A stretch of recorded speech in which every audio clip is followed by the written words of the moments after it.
अरे का धरा है इंग्लिश सीखने में कि हमें तो इस बिल्कुल भी ग्रामर नहीं बिल्कुल में सीखनी तब चाहिए। दूर होगा जब हम सोचना बंद कर दें कि सामने वाला क्या सोच रहा है। जस्ट बोलो यार, we are learning. Hotchpotch in our mind, हमारे माइंड में बिल्कुल हौच-पौच सी हो जाएगी कि हम ये लर्न करें, हम ये लर्न करें या या it's not a subject, it's international language. Some person तो 5 वोकैब्युलरीज़ एक दिन में उठाते हैं, लेकिन इट इज़ योर हाँ, choice. Okay. Hello Neha ji, how are you? I am fine, what about you? Yes, I am also fine. So now firstly आप अपने बारे में हमें थोड़ा इंट्रोडक्शन दीजिए ताकि आपको मेरी व्यूअर्स आपके इंट्रोडक्शन से पहचान सके, जान सके। Yes, definitely sure. My name is Neha Bhardwaj. I'm a handicapped person. I live in Mathura, Uttar Pradesh. Okay then आप अब हमें अपनी इंग्लिश जर्नी के बारे में बताएं। आप कैसे अपनी इंग्लिश बोलने के सपने को पूरा किया, उस पूरे करने में वे में आपको क्या क्या प्रॉब्लम्स आई, तो आप हमें बताएं। आपने कब स्टार्ट किया अपनी इंग्लिश जर्नी? चाइल्डहुड, बचपन से ही मुझे क्यूरियोसिटी थी इंग्लिश लैंग्वेज को लर्न करने की। But that time the situation is very typical for me to learn this language. So उस टाइम मेरे पापा की डेथ हो गई। सो मुझे पैसे कमाने थे, तो मैंने अपना कोचिंग सेंटर स्टार्ट किया। Then before 10 years ago I started my coaching center. That time I used to teach math and science to my students. But that time I forget my English journey. But get by heart, I have a curiosity to learn this language. So corona time period में मैंने अब मेरे पास कोई चारा नहीं था, क्योंकि घर में हम सब अकेले बैठे रहते थे। तो दैट टाइम मैंने सोचा कि I have to learn this language. So my friend circle also support me. That time I was not able to make a single sentence. तो मैंने कुछ-कुछ वर्ड्स सीखने स्टार्ट किए, कुछ-कुछ सेंटेंस बनाने स्टार्ट किए। टेंसेस मैं अच्छे से जानती थी क्योंकि मैं यूपी बोर्ड से थी। सो and that time I was able to make a sentence structure, but I was not able to conditional sentence. What is the conditional sentence? What is the get and any structure? I don't know about it, and I don't know about the vocabulary. So I decided that I have to learn. I speak with myself, try to speak, and I listen more of content. So क्या कहते हैं, तब लोग मुझ पे हंसते थे कि तुमसे नहीं हो पाएगा, ये तुम्हारे लिए पॉसिबल नहीं है।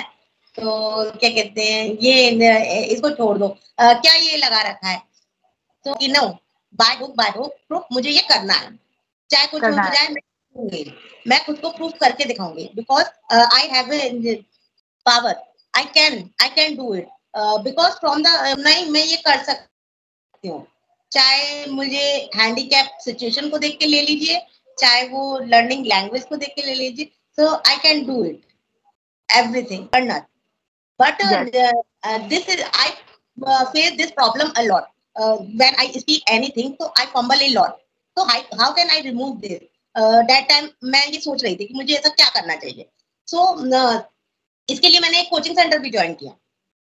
कि मतलब सब कहते थे आप हमारा कोचिंग सेंटर ज्वाइन कीजिए, आप 3 महीने में फर्राटेदार सीख जाएँगे।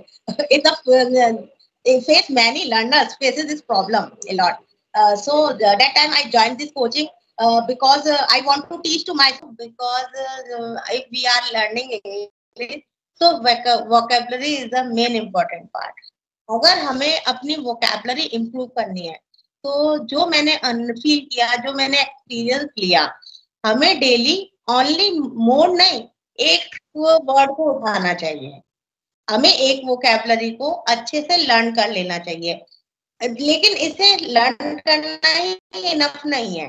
इसे लर्न करने के साथ-साथ अगर आप किसी के साथ कन्वर्सेशन कर वोकेबलरी के लिए बता दिया कि हमें कंटिन्यूअसली कुछ वोकेबलरी, ये नहीं कि एक ही दिन में 30 सीख लेंगे, 50 सीख लेंगे, ऐसा नहीं। हमको एटलीस्ट 1-2 जितनी आपकी कैपेसिटी है उसके अकॉर्डिंग कंटिन्यू करेंगे तो हम अपनी वोकेबलरी। हाँ, it okay. Is so my next question is कि आप वो एक ग्रामर क्या होता है कि ना बहुत सारे लर्नर्स मेरे से मिलते हैं, तो बोलते हैं मैम हम इंग्लिश बोल सकते हैं बट हमको ग्रामर से डर लगता है। तो आपका क्या ओपिनियन है कि ग्रामर हमको आना चाहिए इंग्लिश बोलने में, या फिर ग्रामर कैसे सीखे अगर आना ज़रूरी है? देखिए, अगर मैं ये कहूँ कि हमें बिल्कुल भी ग्रामर नहीं सीखनी चाहिए, तो इट इज़ नॉट गुड। अगर आपको बेसिक इंग्लिश नहीं आती तो आप सेंटेंस मेकिंग कैसे करेंगे? जब आप सेंटेंस मेकिंग नहीं कर सकते, तो how can you speak in English? तो लिटिल बिट आपको ग्रामर की नॉलेज होना बेसिक नियम ये का है। तो इसका कोई एंड नहीं है, इसका कोई छोर नहीं है। आप जितनी सीखेंगे ना उतनी निकल-निकल कर आएगी। तो आप ग्रामर पे ज़्यादा फ़ोकस करने के बजाय आपको स्पीकिंग पे फ़ोकस करना चाहिए। करनी है वो अपॉर्चुनिटी क्रिएट करना है अपने लिए। या यू आर क्योंकि राइट। तो हमें कोई बताने नहीं आएगा कि आप इस रास्ते पर चलिए, हमें रास्ता खुद बनाना होगा अपना। तो अगर सम पर्सन्स हमें ये एक्सक्यूज़ेज़ देते हैं, हमारे आस-पास कोई नहीं बोलता और इन अ विलेज में you know very well village में जो कोई ऐसा एटमॉस्फेयर नहीं है। यहाँ पर मैं जब अपने बच्चों को कहती हूँ ना, आप इंग्लिश सीखिए, वो करिए। So next, confident. If you have a knowledge of reading, writing, listening, but while speaking time, we need a confident. क्या जो आता है उसे अगर मोस्ट ऑफ टाइम अगर हमको नहीं भी आता, गलत भी आता है, अगर कॉन्फिडेंस से बोलो ना, सामने वाला बंदा या बंदी उसको समझ नहीं पाएगा। तो कॉन्फिडेंट इज वेरी इंपॉर्टेंट। तो कॉन्फिडेंट बूस्ट करने के लिए क्या करते हो अपने, एंड क्या सजेशन देना चाहोगे? अ, देखिए मैंने क्या किया already I told you I faces a problem lot before some months ago I fumble a lot and I mistake a lot in a tenses. I know about the tense very much.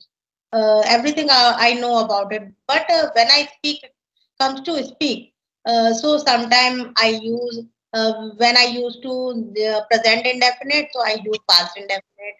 Sometime I have to use should, so I have to use would. So this type of I did more mistakes.